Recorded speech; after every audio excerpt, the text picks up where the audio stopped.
ولا اول ځل به جالبه خاطره دا و چې مکتب نه په لومړي ځل باندې راوتښتېدو سره دې استادان یې ده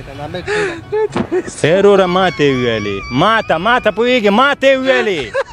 رشخند مه وهه مړه خدای ولا چې نور دې وامه قسم دې ځه خوا مکتب دې لوستی دی ما نه تپوس کړی ما نه تپوس کړی بد دې وکړه جواب دې ورکړه راشه ودرېږه ته ورکړه دونه دغه شته راشه ودرېږه کیمرې مخې د غټو خلکو خپې غپېږي مړه موږ یو ځل سړی پیدا کړو پرېږده یو ساعت ورسره مرکه وکړو خیر دی وروره بس پرېږده که نه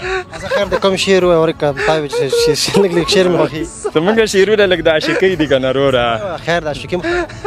جانانه ته خو داسې نه وي د چا خبرې دې ضرور منلې خو ته هم زما دا یو خبره ومنه ځه خوا بس دی نور ځه خوا خدای خلک دې ورسره کم کسي